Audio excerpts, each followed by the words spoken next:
welcome you to another episode of the Vision Clarity Leadership Podcast. My name is Seth Yelorda, and I'll be your leadership coach for the next 15 minutes or so, helping you become a high-performance leader who leads high-performance teams to make a big difference in this world. And with this podcast, we are on a mission to help every person see themselves as a leader and to equip every leader to lead their teams with a clear, compelling vision. Each week, we provide free tools and resources so you can expand your leadership capacity so you can lead with a big, bold, and courageous vision that will inspire your team and change the world. And I would just ask that if you find this content to be valuable, I would be so honored if you would write a review or rate the content wherever you consume it. And please subscribe. I'm always shooting for a 5-star review. It would mean the world to me if you would do that. And I would also ask that you would share this content. Please share it via text message, whatever we can do and whatever you can do to help me get the word out there. My heart is to just help leaders grow. And so if you know some leaders who are looking to grow and who are hungry to learn and to expand their capacity, and they're not listening to this podcast, please do them a favor and share it with them so they can join this community of visionaries who are growing their capacity and really trying to change the world. So in today's episode, I want to talk to you about what I believe is probably the most powerful tool I have used when working with teams and organizations to really help them diagnose where they are, what's going on, and what they need to be focusing on right now. If you're leading a team, you know that a lot of times it's very easy to get caught up in the whirlwind. The whirlwind is just the everyday, mundane work that you're doing, whether it's sending emails, going to meetings, working on proposals, putting together business plans, just the whirlwind, just the everyday things that keep you so busy and so consumed. And if you're not careful as a leader, you will get so caught up in the whirlwind that you will be unable to really focus on those core things that are actually going to help move your organization forward. And so when I come in and I work with a team or an organization, a lot of times I like to start with just these 4 questions that really help the leader really clarify what is the core issue we're dealing with right now. Now, you can also do a SWOT analysis, an environmental scan, a context mapping. Like there's a number of tools that you can use that will really help you get a good assessment of what's going on internally, what's happening externally, what's going on with your team, what's going on in the external environment, so that you can be in the driver's seat and be able to make informed, strategic decisions for your organization. But the tool that I like to use the most is what I call the 4 helpful list. And it is so simple that you can do this at every team meeting if you wanted to, even though that might be overkill, but you could still do it at every team meeting. You could do it in your one-on-ones. You could use this tool definitely if you're having like an annual strategic planning retreat where you are trying to reset the vision and gain clarity for what's going to come up this next year and what your goals are for the next year. I definitely recommend you do use this tool then. But the tool simply goes like this. You sit your team down and you ask them 4 questions. The first question you ask is, what is going right? Now, that's a simple question, but it really allows you to gain a perspective and to really enter into a spirit of gratitude. Because a lot of times as organizational leaders, we are very quick to acknowledge what's going wrong, but we're not so quick to acknowledge what's going right. So I want you just to stop and ask your team, what is going right? Now, right doesn't mean perfect. It doesn't mean that it's flawless. It doesn't mean that there isn't room for improvement. It just means that, man, we're doing a few things that are pretty good. And so think about your team. Think about what you've accomplished this last year, this last quarter, this last month, this last week even, and say to yourself, okay, what's right about what we did? Maybe we have a good culture. Maybe we have a healthy team dynamic. Maybe we have strong interpersonal relationships. Maybe we have a solid product that we've been able to bring to market. Maybe we have some good processes in our structure. Maybe our leadership team is right and we have a good communication channel. Doesn't have to mean that it's perfect and there's no room for improvement. Right just simply means that we're moving in the right direction.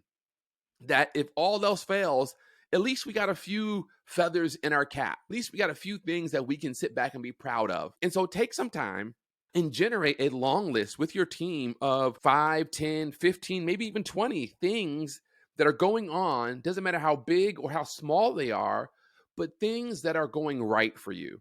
This really, again, allows you to level set, to reset, and to allow you to say, you know what? Rome is not burning.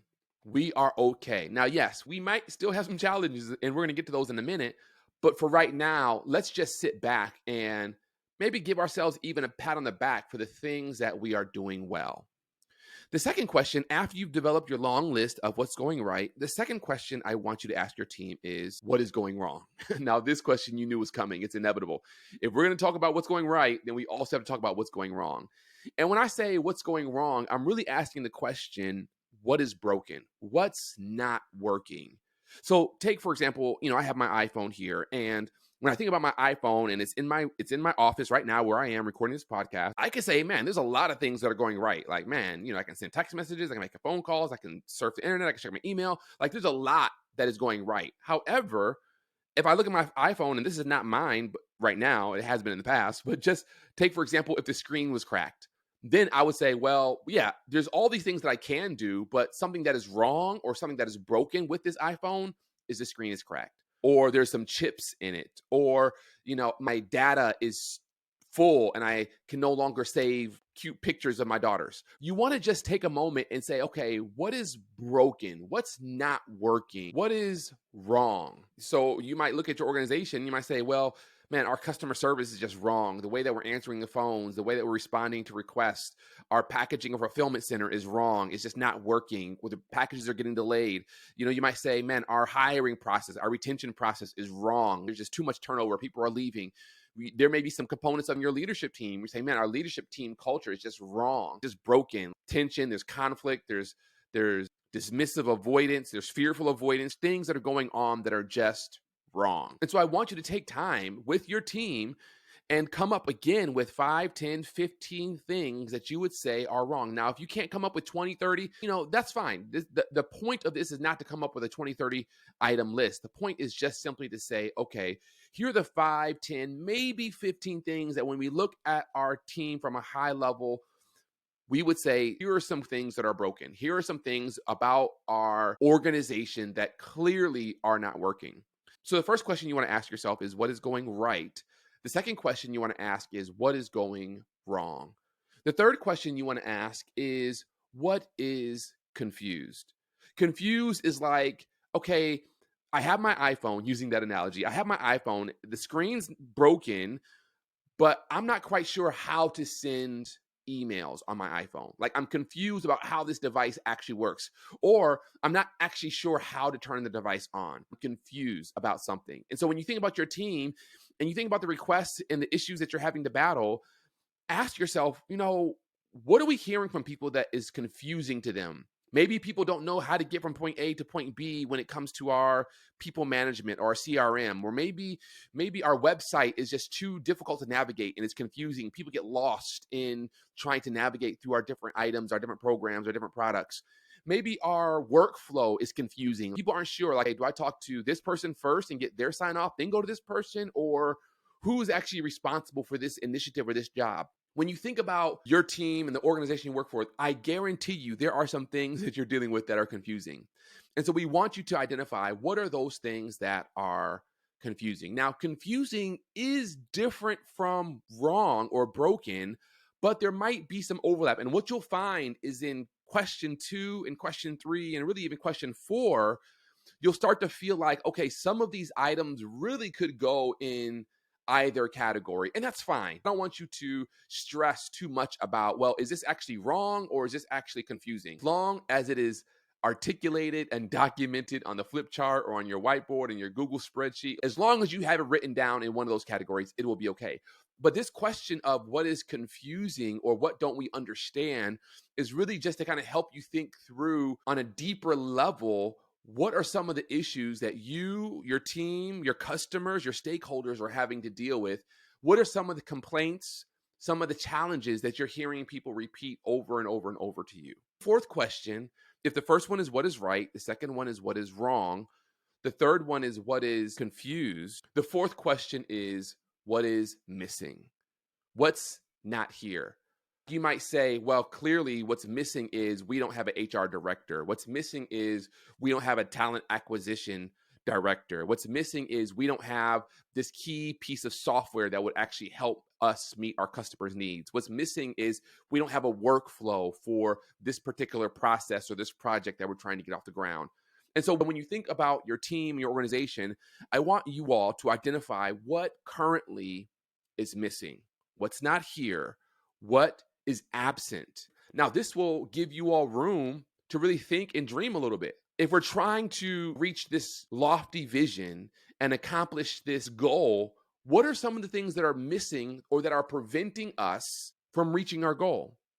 I'll use, my beloved Lakers for an example. So clearly, they are struggling this year. At the time of this recording, I think they're 2-10.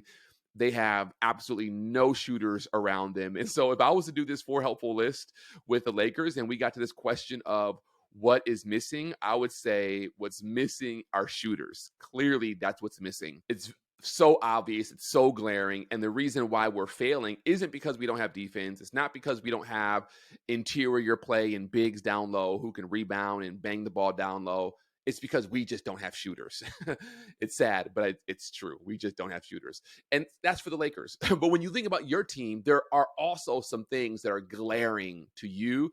And maybe if you can't see them, trust me, go ask your receptionist. Go ask the person who sits at the front desk, who's answering phone calls. Go ask your customers, hey, what do you think we could add that would actually make this process or our organization, our company better? And I promise you, they will tell you. And so you want to ask yourself these 4 questions. What's right? What's wrong? What's confused? What's missing? And after you have populated these 4 buckets with 10 to 15 items in each bucket, and again, there may be some overlap between what's wrong, what's missing, and what's confused. You then want to say, okay, now that we have a fairly good picture of all of the various challenges that we're facing, when we look across these 4 buckets, what would you say are the core issues? And this really becomes the 5th question. And this 5th question is really the most important question. Because when you look at your list, particularly question 2, 3, and 4, what's wrong, what's missing, what's confused, and you look at those 3 buckets and you say, okay, so based off of this, what's the core issue? You then begin to see some themes or some similarity. You can bucket the items together. Well, we realize that our HR process of recruiting is just wrong. It takes too long. It's too slow. We lose great applicants. The turnaround time of when someone applies to actually hearing a response back is like 2 months. That's just too long. People aren't waiting around. We also know that we're missing an HR director.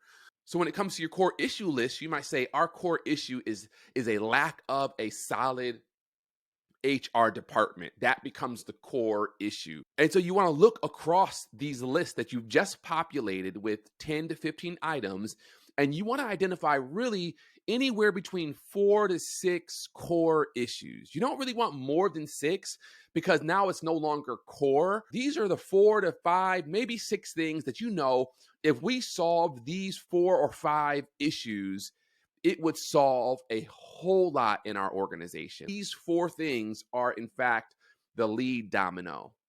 And so you want to take time and you want to go through what is right, what is wrong, what's missing, what's confused, what's the core issue. And once you have that core issue clearly identified, the next step is to build a strategy around addressing each one of those core issues. Okay, so if a lack of an HR department is one of our core issues, what are we going to do to address that? And that becomes your sole focus for the next 60, 90 days. We have to address this problem. Because if we can address this problem, it will move so many other problems out of our way. It will solve so many other problems for us. So I want you to take the time and walk with your team through this exercise. Really sit with it. It should normally take around an hour to 90 minutes to do this exercise well, where you have 5, 10, 15 people in the room together, you and your core team. You give everyone an opportunity to speak, everyone an opportunity to share. There's no wrong answers. You're populating the list. But then when it comes to the core issue, you're really wanting to make sure that whatever those 4, 5, or 6 things are, there is consensus amongst my team that these are, in fact, the core issues. You take those core issues and you build a plan around addressing them. This is a tool that I use with every single one of my clients. Anyone I work with, anyone I talk to from an organizational perspective, if they're saying, hey, we're trying to plan for the new year, we're trying to get our stuff right, we have some issues we're trying to address, we want to refresh our vision, I always start with the 4 helpful list, because identifying those core issues will help you really see what is preventing us from reaching our destination. I hope this episode was helpful. I would love for you to actually share this episode with your team. You can play it either during a staff meeting or send it to them ahead of time, let them listen to it, and then you all can come together and work through this exercise together as a team, going through these 4 helpful lists.